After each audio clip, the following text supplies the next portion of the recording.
recordarán un poco lo que vimos en la anterior sesión cuando hablamos de ansiedad.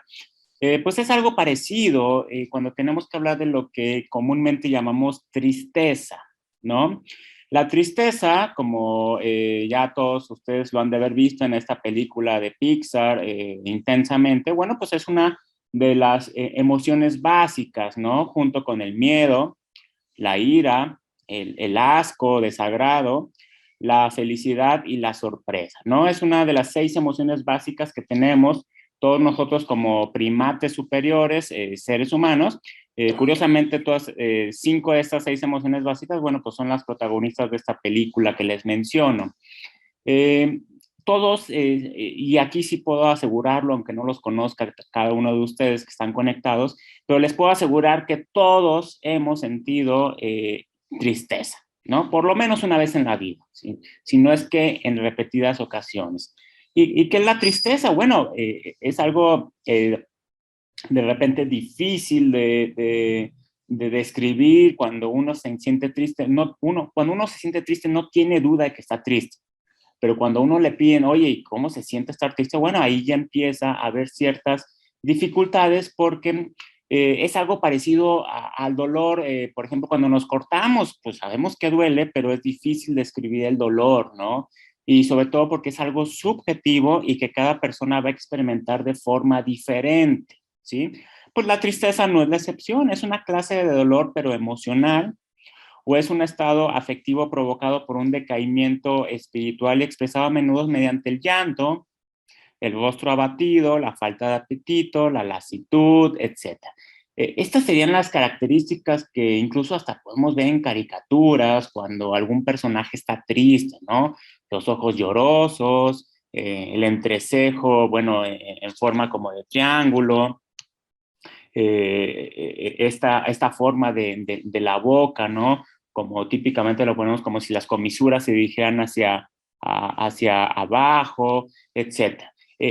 Casi, si yo les pusiera ahorita muchas fotos sobre distintas personas y les pidiera que me identificaran quiénes creen que están tristes, pues no tendríamos mucho problema para poder distinguir quién está triste o no, porque el ser humano tiene esta característica para que por medio de la expresión facial podamos distinguirlo.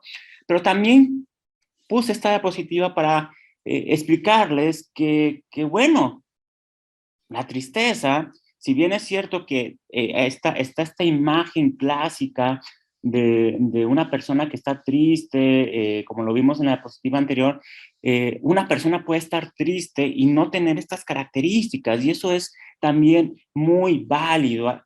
Sobre todo, bueno, ustedes no me dejarán mentir, las culturas latinas, entre las cuales estamos nosotros los mexicanos, pues tendemos mucho a esconder las emociones, a no expresarlas. Siempre me ha parecido curioso como cuando un niño se cae y empieza a llorar, le dicen pues que no debe llorar, ¿no? Que se aguante, que sea macho, que sea un hombrecito. Y que cuando lo mismo le pasa a una niña, le dicen algo parecido, ¿no? Le dicen, oye, es que no debes demostrar tu tristeza porque eso es un signo de debilidad. A los latinos todavía nos enseñan mucho esto, que desde mi punto de vista está totalmente equivocado. Pero bueno, es por eso que muchas personas tienden a ocultar sus emociones, la que sea. Y la tristeza no es la excepción, ¿no? Y les pongo estas imágenes que, bueno, gran parte de ellos son famosos, algunos de ustedes los reconocerán, y que muchas de estas son imágenes que fueron tomadas poco antes de morir y que murieron pues por su propia mano, ¿no? Cometieron suicidio. ¿Por qué? Pues porque estaban deprimidos. Ahorita hablaremos de lo que es la depresión. Pero quise poner esta imagen para que no nos vayamos con la finta de que la tristeza es algo que siempre se ve. No, es fácil detectarla, pero a veces no lo podemos ver a simple vista y que tendríamos que, obviamente, ir a buscar otros datos de tristeza que no sean solamente la apariencia física, ¿no? A menudo nos vamos a sentir tristes cuando nuestras expectativas no se ven cumplidas o cuando las circunstancias de la vida son más dolorosas que alegres.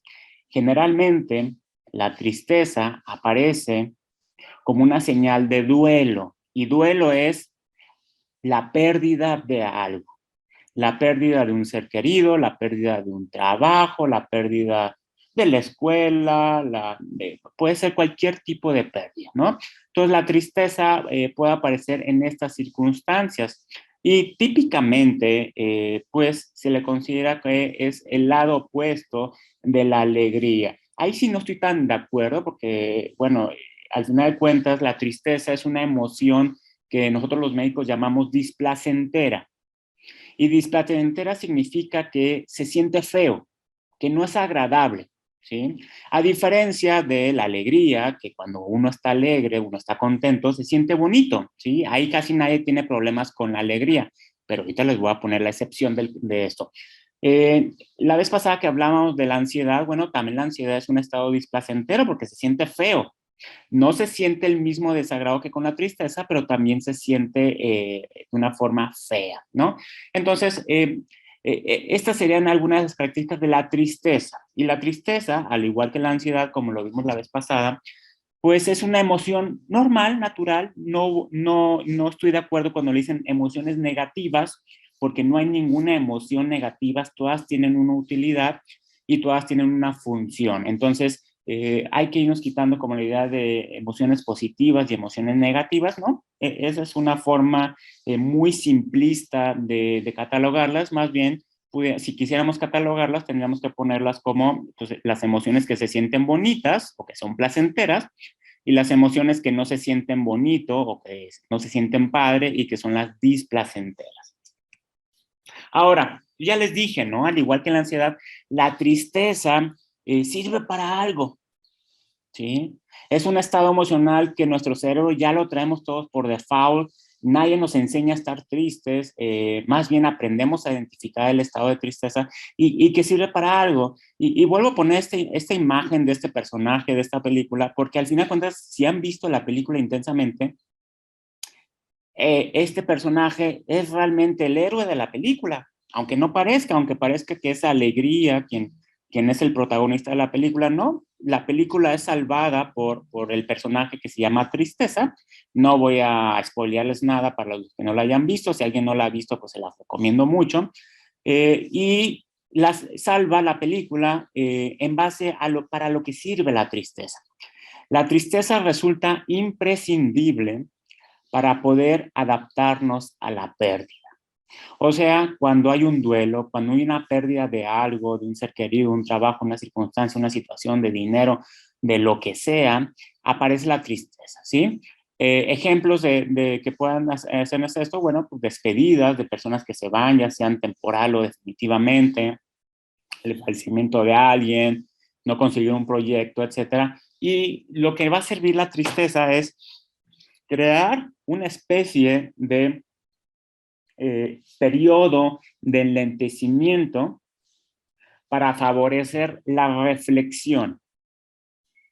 Sí, así como lo dicen, como lo oyeron. La tristeza nos ayuda a reflexionar. ¿Y cómo lo hace? Pues bajando nuestra actividad física, porque nos empezamos a sentir cansados, nos ponemos, la cabeza empieza a darle muchas vueltas de por qué pasó esto, qué pude haber hecho diferente. Es un ejercicio reflexivo. Para eso sirve la tristeza, ¿sí? Y en la película sucede igual. La tristeza hace que se ponga a reflexionar para ver cómo voy a solucionar el problema, la pérdida o la situación. Ahora, ¿cómo se sienten? Bueno, pues creo que no les tengo que decir mucho porque todos aquí seguramente hemos estado tristes varias veces a lo largo de la vida, a menos que haya aquí personas muy, muy jóvenes, que seguramente van a ser muchas más poquitas las veces que se han sentido tristes. Pero bueno, se pueden experimentar de muchas formas, como desesperanza hacia el futuro. ¿Qué quiere decir esto? Desesperanza hacia el futuro es como ver el futuro poco prometedor o ver el futuro de una forma no optimista, como negro, si pudiéramos decirlo, con tinieblas. Oye, pero es que, ¿cómo crees que nos va a ir con el próximo presidente? No, pues la verdad es que yo creo que muy mal, ¿no? Todo pinta mal, no tengo ninguna esperanza en los próximos años, ¿sí? Eso es la desesperanza por el futuro. También, como ya les adelantaba, se va a experimentar a través de apatía, y apatía es poca energía para hacer las actividades, pocas ganas de hacer las cosas, ¿no? Y esto se puede sentir expresado a través de un cansancio fácil, el cuerpo está cansado o no sé, tengo algunos pendientes o trabajos que hacer, los voy aplazando, digo, los voy a hacer después, ahorita no tengo ganas, no es tan importante hacerlo, ¿sí? También otra forma de experimentar la tristeza puede ser la pérdida de interés en temas que anteriormente me gustaban. Y esto en medicina tiene un nombre que se los voy a decir, pero bueno, es un poco complicado, no es necesario que se lo aprendan, que se llama anedonia. Y anedonia es esto, la pérdida de la capacidad de sentir placer. ¿Y cómo lo vemos? Bueno, pues cuando una persona está triste, por ejemplo, los niños, pues dejan de jugar a lo que les gustaba jugar o no tienen interés por ver caricaturas o series o películas. Los adultos, pues si tienen algún pasatiempo, pues dejan de hacerlo. Si les gustaba ver el fútbol, ya no ven el fútbol. Si les gustaba ver películas, dejan de ir al cine. Si es una de estas señoras o señores que les gustaba cuidar el jardín y hacer labores de jardinería y lo disfrutaban mucho, empiezan a dejar de hacerlo. Eso es la anedonia, eso es la pérdida de interés en los temas que nos gustaban.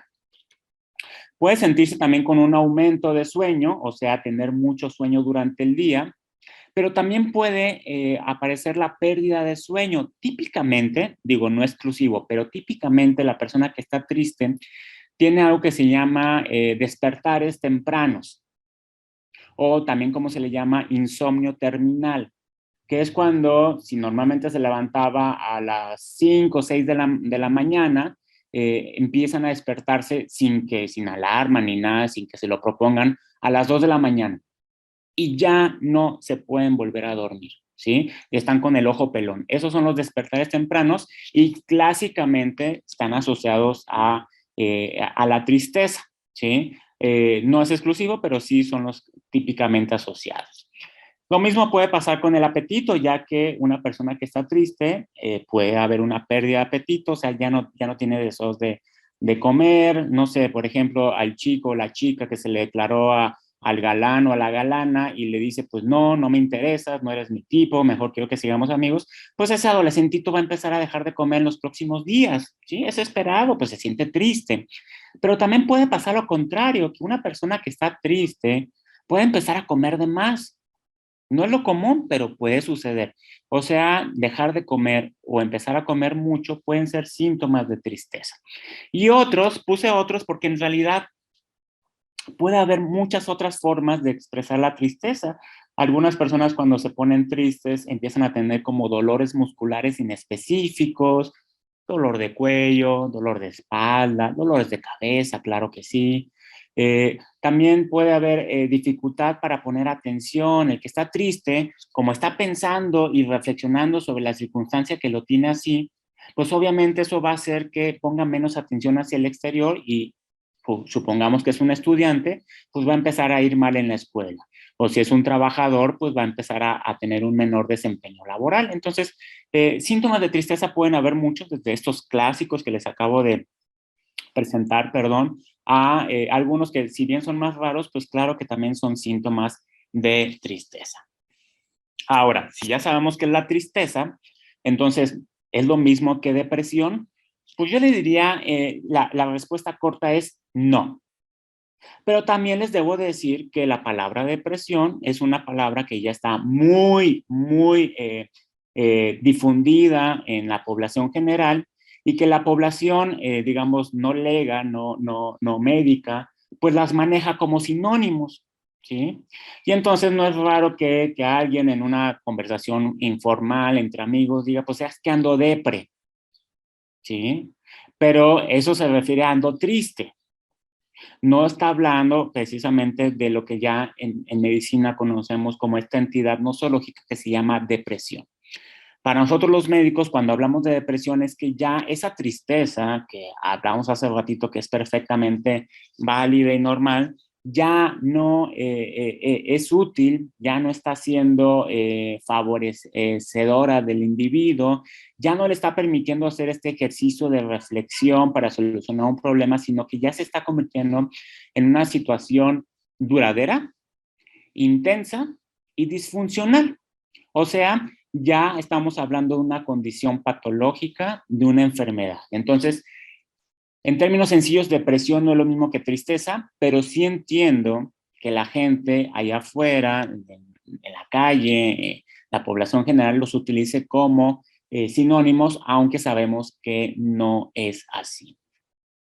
Ahora, si ya sabemos que la depresión es una entidad patológica, es una enfermedad, ¿hay distintos tipos de depresión? Pues sí, como lo vimos la sesión pasada, pues que hablamos de que hay muchos trastornos de ansiedad y que cada uno tenía sus características muy definidas. Bueno, pues la depresión también, no hay tantas aquí afortunadamente, son mucho más pocas, un número más reducido, pero bueno, aquí están, básicamente es lo que se llama depresión mayor, lo que se llama distimia, y quise mencionar esto del trastorno bipolar porque tiene un componente que se caracteriza por síntomas depresivos. Ahorita les voy a explicar más o menos de qué se trata. Pero básicamente es depresión mayor, que también se le puede llamar episodio depresivo, distimia y trastorno bipolar. Pero vamos a verlas uno a uno y poco a poco.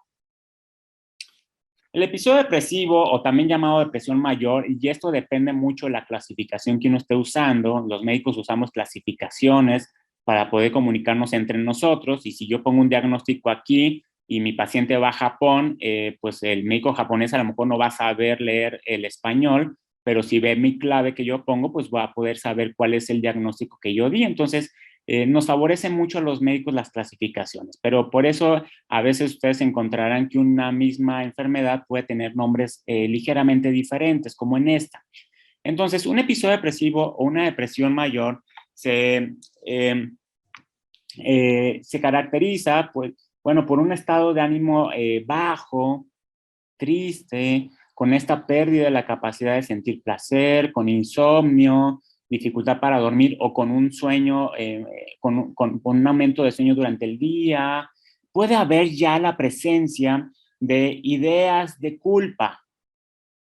Una idea de culpa es cuando una persona que está deprimida empieza a pensar cosas como todo lo malo que me ha sucedido es mi culpa, o los niños dicen, mis papás se separaron y fue por mi culpa, ¿sí? Mi abuelita se murió y fue mi culpa. O sea, son estas ideas de culpa que la gran mayoría de las veces son totalmente ilógicas e irreales, pero para el paciente, si se fijan, al principio les decía que la tristeza nos ayudaba a este ejercicio de reflexión. Bueno, en una depresión sigue habiendo este ejercicio de reflexión, pero en vez de empezar a buscar soluciones, me va a cada vez hundir más en pensamientos que van a hacerse estar sintiendo cada vez peor. Entonces, esas son las ideas de culpa, pero también hay otro tipo de ideas que aparecen en un episodio depresivo, una depresión mayor, que se llaman ideas de minusvalía.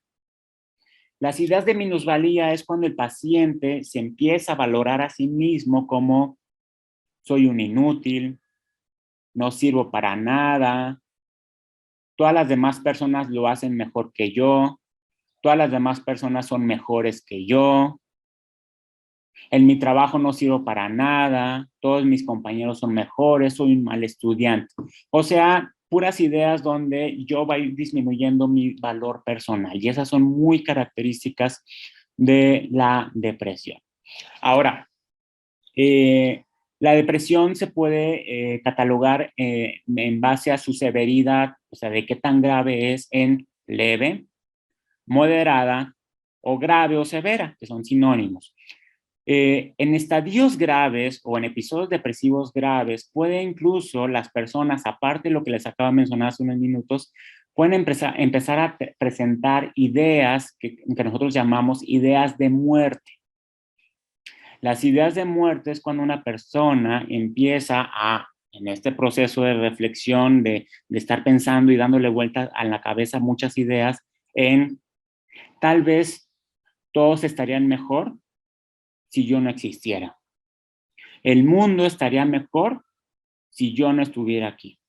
Eso es una idea de muerte. Otros ejemplos de ideas de muerte pueden ser, si yo muriera, ¿cómo sería mi funeral? ¿Quién iría a mi funeral? Pero como están asociadas a las ideas de minusvalía, seguramente se contestaría él solo como nadie. todo el mundo, voy a morir, nadie se va a acordar de mí, ¿sí?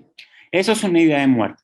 Pero si las ideas de muerte empeoran o el episodio depresivo empeora, pueden empezar a aparecer otro tipo de ideas como las ideas suicidas, donde ya no solamente es pensar en la muerte, sino en voy a hacer algo para lograr esto, ¿sí?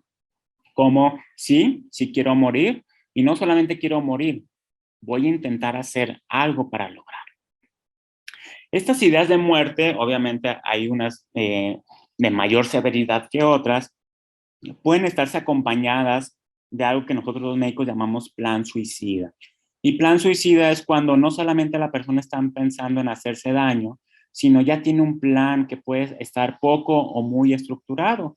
Muy estructurado es, por ejemplo, un adolescente que ya se dio cuenta que el día no van a estar sus papás, ya compró una cuerda, ya seleccionó el lugar donde la va a colgar, ya sabe cómo hacer para que no lo puedan rescatar, ¿sí? Ya empezó a regalar sus objetos personales, ya fue a dejar sus, no sé, su ropa favorita a su hermano, ya fue a despedirse de sus amigos, o sea, eso es una persona que ya está a punto de hacer un evento que muy posiblemente le vaya a quitar la vida. Lo va a intentar, pero tiene posibilidades de lograrlo. Entonces, esas son las ideas de muerte, pero de características suicidas, con un plan suicida muy estructurado. Obviamente, esto que les acabo de mencionar, pues ya son cuestiones que a los médicos nos preocupan mucho porque ya involucran un riesgo pues muy cercano o inminente en contra de la integridad de los individuos. O sea, dicho de otra forma, las ideas suicidas es una de las pocas urgencias que existen en psiquiatría.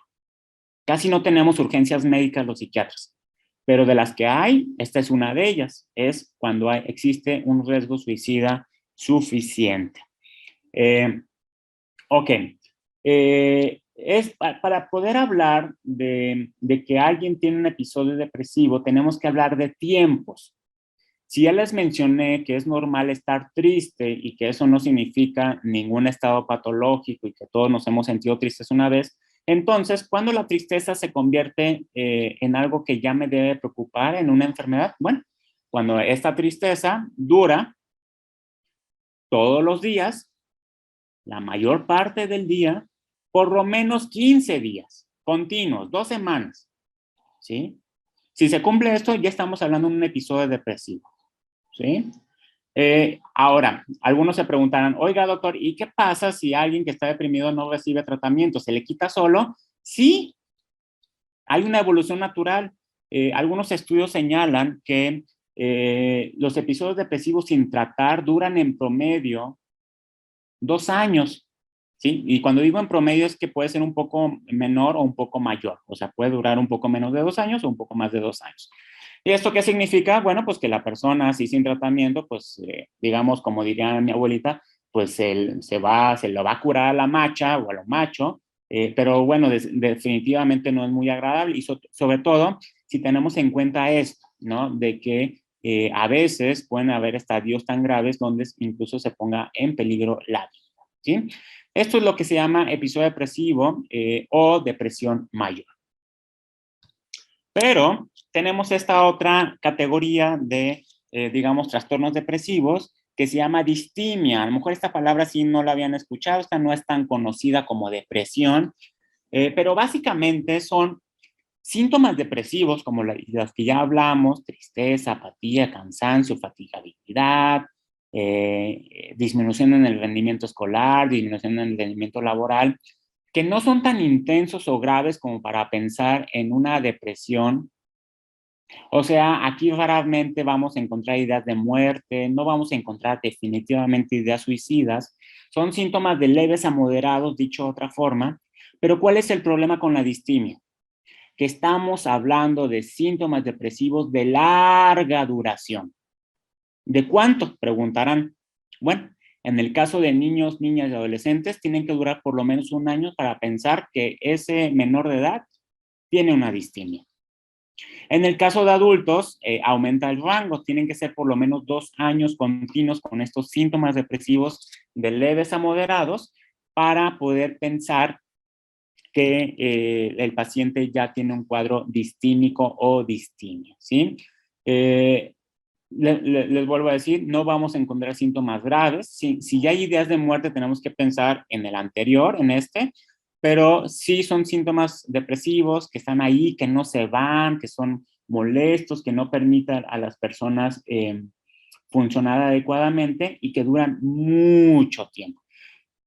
Aquí abro un paréntesis. Hay muchas personas allá afuera que toda la vida han tenido síntomas depresivos sin que se vayan y nunca lo han sabido. Es más, no solamente no lo saben, piensan que eso es lo normal.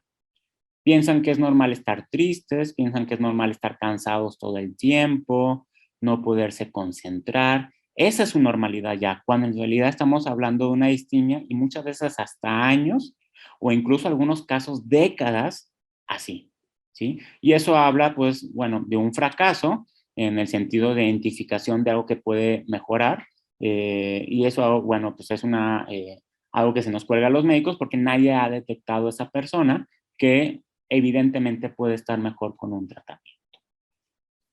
Y bueno, este sí seguramente lo han escuchado porque este sí es sumamente popular. Hay películas, cada rato se menciona, ¿no? A veces acertadamente usando el concepto, a veces de forma equivocada, como lo hacen muchas veces los políticos. Pero es más, la bipolaridad, incluso al igual que la depresión, ha llegado a ser como una palabra de uso muy común en la población general, ¿no? Y se usa mal en realidad, porque no es nada raro que un chavo, una chava, un adolescente o alguna persona diga, ah, es que soy bien bipolar. ¿A qué te refieres? Ah, es que me enojo mucho. Bueno, ok, eso, entiendo que ese es el concepto allá con la gente, pero ese no es el concepto médico.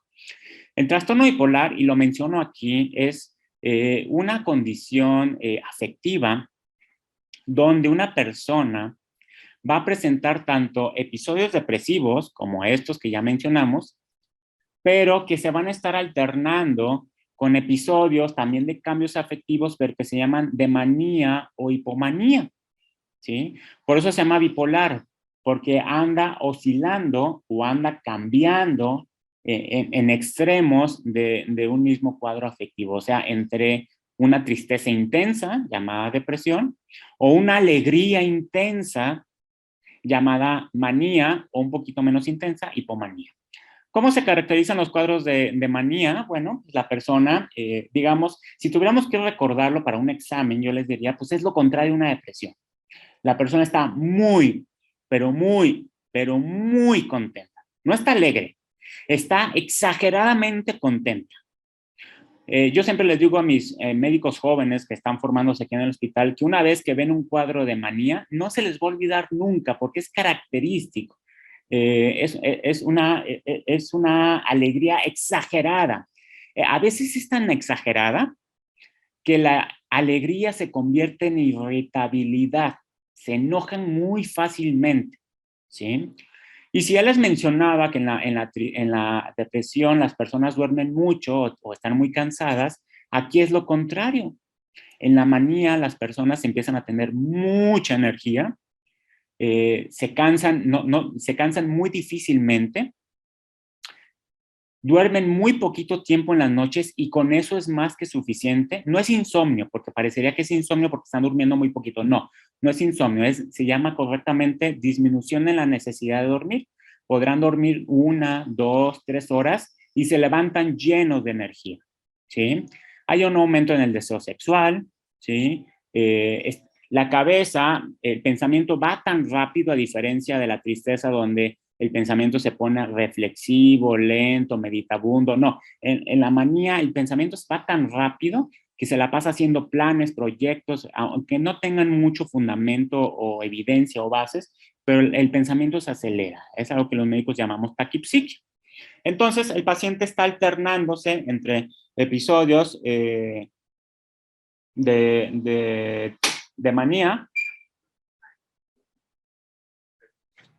episodios de manía, perdón, y episodios de depresión, ¿sí? No hay un orden, no quiere decir que tiene que siempre ir un episodio de manía y uno de depresión, ¿no? A veces puede haber 3 de depresión y uno de manía o hipomanía, etcétera. La presentación puede ser muy variable. Y les quería mencionar esto porque si bien la manía tiene muy poco que ver con la tristeza y la depresión, sí en este cuadro vemos claramente estos episodios donde la gente está muy triste. ¿Sí? Hay muchas películas sobre trastorno bipolar, seguramente han visto algunas de ellas.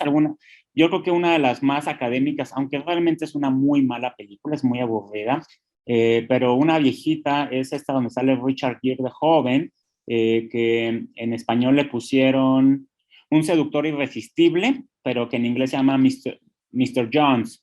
Me gusta porque Richard Gere actúa muy bien y separa muy bien esto de lo que es una depresión como tal y una fase de manía. La película es aburrida, no vayan a creer que ganó un Oscar ni nada, pero para fines académicos es muy padre. Otras películas que han salido últimamente y una que sí ganó un Oscar es esta donde sale, ay, se me fue el nombre, no, ay, se las voy a deber, pero sale la de los Juegos del Hambre, y sale el que la hace de Rocket Raccoon. Van a decir, pues el doctor no se acuerda de los nombres. No me acuerdo la verdad, pero ahorita se las busco y se las pongo en el chat. En esta película, ella, la protagonista, tiene un trastorno bipolar y se ven muy bien las fases de manía y depresión. Entonces, ahora, si ustedes quieren ver una película donde se vea la depresión claramente, bueno, le recomiendo la película de la vida de Virginia Woolf, que seguramente ustedes saben que es esta escritora muy famosa, que bueno, tenía trastorno bipolar, pero desgraciadamente se suicidó en una etapa de depresión, ¿no? Se puso unas piedras en las bolsas del vestido y se dirigió al río más cercano para que con el peso de las piedras se ahogara, ¿no? Fue un suicidio, digamos, un poco poético, pero suicidio al fin. Eh, y bueno, la depresión es un tema recurrente de muchas series y películas, ¿no? Ahora, ¿cuándo debo de sospechar yo que ya no es una tristeza normal? O sea, esto que siento, pues sí, ya me explicaron, la tristeza no es mala, es buena, de hecho, pero ¿cuándo debo empezar ya a preocuparme? Bueno, pues ya les dije algunos tips. Cuando dura mucho tiempo. ¿Cuánto es mucho tiempo? Más de 2 semanas, pero continuas. No se vale que esta semana estuve 3 días mal y el resto bien y la siguiente nomás 2 mal. No, eso no es continuo.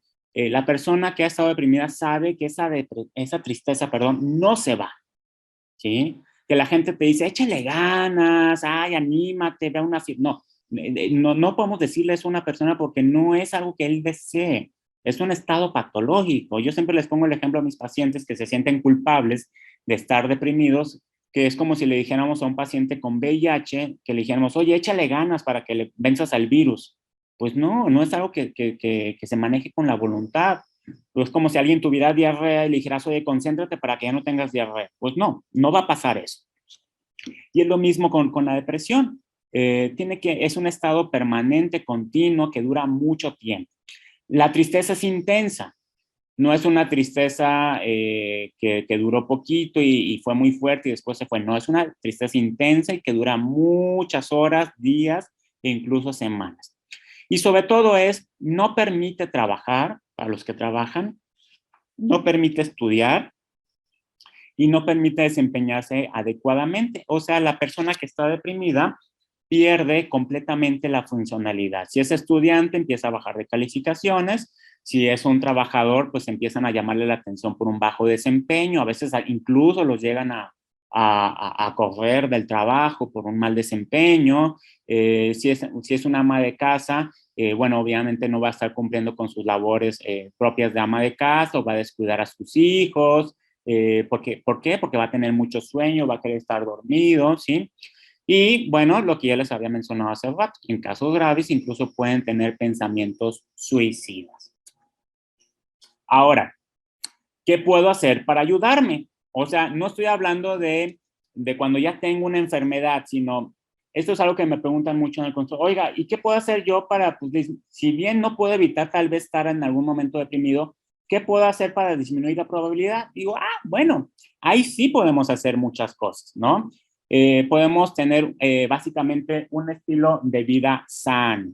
Por ejemplo, tener buenos hábitos de alimentación, una dieta balanceada, no consumir en exceso ninguno de los grupos alimenticios, no dejarnos caer con los carbohidratos o azúcares, no dejarnos caer con las grasas ni con las proteínas, sino muy balanceadito. Hacer ejercicio. Yo sé que esto se lo dicen siempre los doctores, pero el ejercicio, como decía el más grande boxeador de todos los tiempos, Muhammad Ali, decía, el ejercicio es la única arma que tengo para la vida. Porque el ejercicio no solamente va a mejorar mis músculos, mi corazón, sino también mejora el estado de ánimo. Y hay muchos estudios bien interesantes acerca de esto, de cómo las personas que hacen ejercicio tienen un estado emocional mucho más estable y adecuado.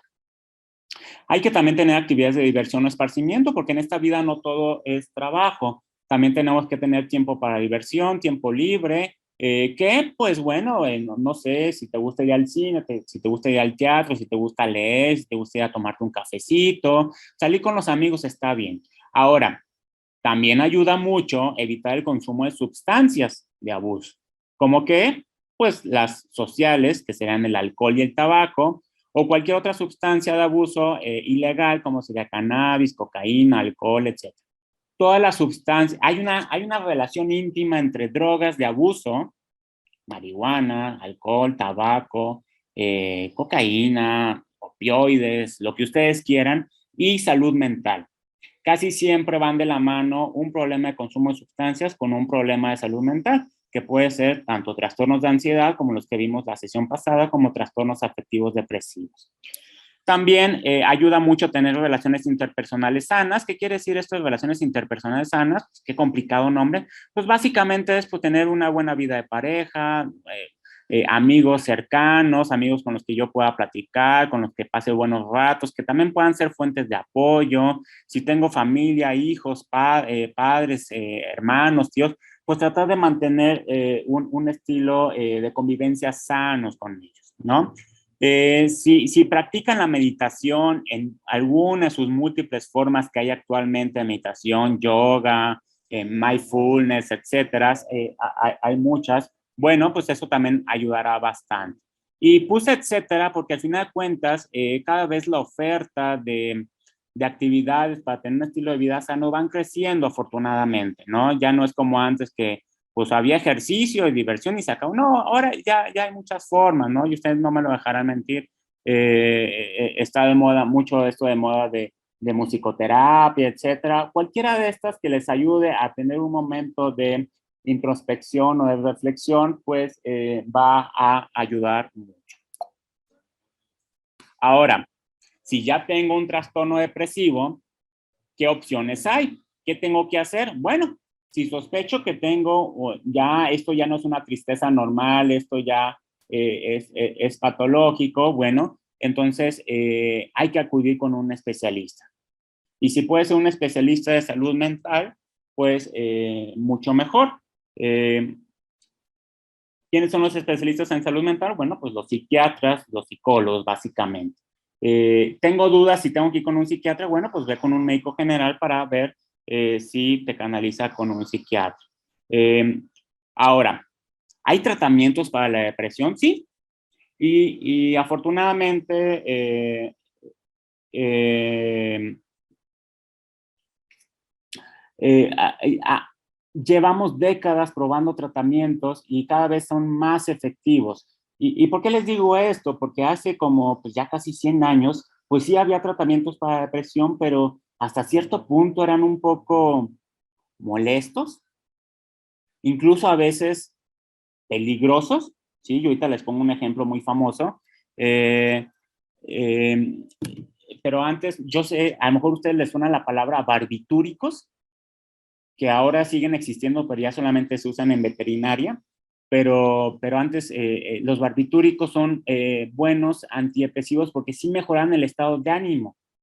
Pero ¿cuál era su lado negativo? Pues que pues podían producir dependencia, o sea, las personas se hacían adictas a ellas. O si había una sobredosis, la persona podía morir, ¿no? Entonces, sí, pues era un buen tratamiento, pero eran muy peligrosos. Entonces, o después aparecieron otro tipo de tratamientos que sí quitaban la tristeza, la depresión, pero daban muchos efectos secundarios indeseables. O sea, la persona que tomaba ese medicamento no podía tomar ciertos vinos o no podía comer carnes ahumadas porque iba a haber efectos secundarios. Entonces, si bien había tratamientos, pues sí tenían como muchos asegúnes o muchas complicaciones, ¿no? Ahora, pues afortunadamente hay muchas opciones y decir que no solamente es el medicamento solamente es una parte del tratamiento farmacológico, pero se debe acompañar de intervenciones terapéuticas y de modificaciones psicosociales. O sea, por sí solo el chocho o el medicamento o el fármaco, pues sí va a ayudar, pero no es solamente es el tratamiento, porque a veces pensamos que el psiquiatra solamente da medicamentos. No, va a establecer un tratamiento integral y el medicamento es una parte de eso. Hay muchos medicamentos, no voy a entrar mucho en detalles de eso, porque, bueno, aparte de que va a ser muy aburrido, pero sí decir que los medicamentos que se usan normalmente para depresión, pues no ocasionan adicción, son seguros actualmente, los más novedosos son muy seguros, no ocasionan adicción, y el potencial de una muerte, como sucedía con esos primeros medicamentos de hace 100 años, pues ya prácticamente no es nulo, no existe esa posibilidad. Las intervenciones terapéuticas, bueno, pues serían cualquier tipo de terapias, y digo cualquier tipo porque hay muchas escuelas de terapia, hay muchos abordajes terapéuticos que pueden ser cognitivo-conductual, psicoanálisis, de afrontamiento, de acompañamiento, etcétera, etcétera. Y cuando digo que hay de muchas escuelas es que el tratamiento se va a adecuar a cada persona. O sea, no porque dos personas tengan depresión significa que van a recibir exactamente el mismo tratamiento. No, los tratamientos se hacen individualizados para cada una de las personas dependiendo sus características, porque no hay dos depresiones iguales.